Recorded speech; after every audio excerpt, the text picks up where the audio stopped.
हाय बच्चों, कैसे हैं आप सब लोग। मैं आशा करता हूं कि आप सब लोग अच्छे और मस्त होंगे। चलिए आज हम आप लोगों को त्रिकोणमिति में साइन कास tan का मान निकालना सिखाते हैं। चलिए बिना देरी किए हम लोग देख लेते हैं।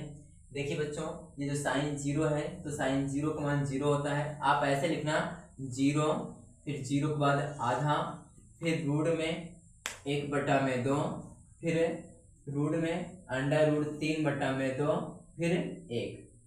इतना अगर आप लोग लिख लेंगे तो साइन को उल्टा कास होता है। आप पीछे से लिखते चले आइए, ये कास का मान निकल जाएगा। यहाँ 1 है तो 1 लिख लीजिए, यहाँ √3/2 लिखा है 3/2 लिख लीजिए। यहाँ देखिए 1/2 लिखा है ना बच्चों, इसको हम लोग ऐसे भी लिख सकते हैं। रूट में 1/2 होता है, इसका मतलब होता है कि अंडर रूट में 1 गुणा में 1 का जोड़ा बन जाएगा, जबकि 2 का नहीं बनेगा। तो हम लोग 1 का जब बनेगा तो 1 को बाहर निकाल सकते हैं। 2 का नहीं बना, 2 को हम लोग ऐसे रह सकते हैं, लिख सकते हैं। चलिए बच्चों, इसके स्थान पे हम लोग इसको भी लिख सकते हैं 1/√2। तो देखिए इसका जो साइन 45 का होता है वही कास 45 का होता है। तो चलिए हम लोग लिख लेते हैं कास 45 का मान। उसके बाद देखिए कास 60 का मान जो होगा वही साइन 30 का मान होगा। यहाँ पे 1/2 हो जाएगा, फिर यहाँ पे 0 यहाँ हो जाएगा। अब बच्चों हम सब लोग चलते हैं, देख लेते हैं बच्चों कि tan का मान कैसे निकालते हैं हम लोग। चलिए यहाँ पे देख लेते हैं बच्चों कि जो tan थीटा होता है, tan थीटा बराबर होता है sin थीटा बटा में cos थीटा। यानी बच्चों हम लोग कह सकते हैं कि साइन वाले मान में यदि हम cos वाले मान से भाग दे देंगे तो हमारा tan का मान निकल जाएगा। देखिए बच्चों यहाँ 0 है, यहाँ 1 है। और मैंने बच्चों आपको एक दिन पहले पढ़ा रखा था कि यदि किसी संख्या में शून्य से भाग देते हैं तो भागफल सदैव अनंत आता है, और इसी उल्टा यदि किसी संख्या से शून्य में भाग देते हैं तो भागफल सदैव 0 आता है। देखिए यहाँ 0 है, यहाँ 1 है। अगर हम 0 में 1 से भाग करेंगे तो उसका आंसर 0 आएगा। आगे देख लेते हैं बच्चों, यहाँ ऊपर नीचे, यहाँ 2 है, यहाँ 2 है, 2 से 2 कट जाएगा, ऊपर 1 बचेगा, नीचे √3 बचेगा। ये हो जाएगा 1/√3 हो जाएगा। देखिए यहाँ 1/√2 और यहाँ भी 1/√2। देखिए दोनों सेम है, भाग में क्या होगा, कट जाएगा। और देखिए यहाँ बच्चों √2 यहाँ भी है, 2 यहाँ भी है, ऊपर √3 है, यहाँ भी 1 है, तो √3 एकदम √3 हो जाता है।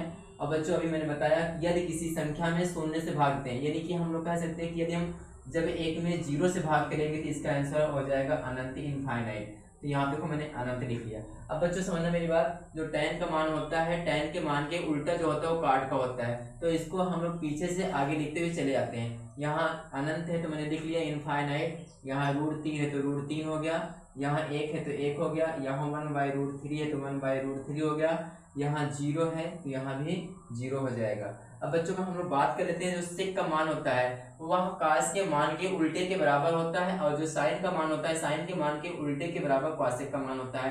तो चलिए बच्चों हम लोग को लिख लेते हैं सेकवल 1/1, जिसके नीचे कुछ नहीं होता उसके नीचे 1 होता है। ये 1 लिखा है, इसके नीचे 1 है।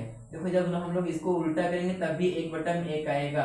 यानी हम लोग कह सकते हैं कि सेक 0 अंश का मान कितना होगा, 1 ही होगा। आगे बात करते हैं कॉस। देखिए 30 का जो मान है वो है कितना, रूट में 3/2। जब हम लोग इसको उल्टा करेंगे तो हो जाएगा 2/√3। तो बच्चों यहाँ पे देखिए हम लोग लिख सकते हैं, इसको उल्टा कर देंगे 2/√3 हो जाएगा। आगे देखिए बच्चों यहाँ 1/√2 है, इसको उल्टा करेंगे तो ये ऊपर √2 हो जाएगा, नीचे 1 हो जाएगा, और किसी भी संख्या के नीचे 1 का कोई महत्व नहीं होता है।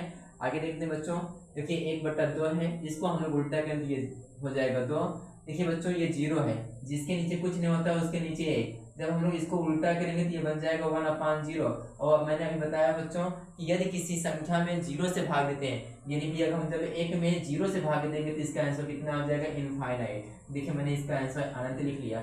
अब बच्चा जो सेक का मान होता है, सेक के मान के उल्टा जो होता है वह क्वासेक होता है। यहाँ से पकड़िए और यहाँ उठा के रख लीजिए, ये इनफाइनाइट हो गया, यहाँ 2 हो गया, यहाँ √2 हो गया, यहाँ 2/√3 हो जाएगा, और यहाँ 1 हो जाएगा। मैं आशा करता हूँ बच्चों कि ये सारी चीज़ें आप लोगों को बहुत अच्छे से समझ में आई होगी। अब चलिए हम आप लोगों को अगले वीडियो में फिर से मिलेंगे। आप लोग इसको अच्छे से पढ़ना।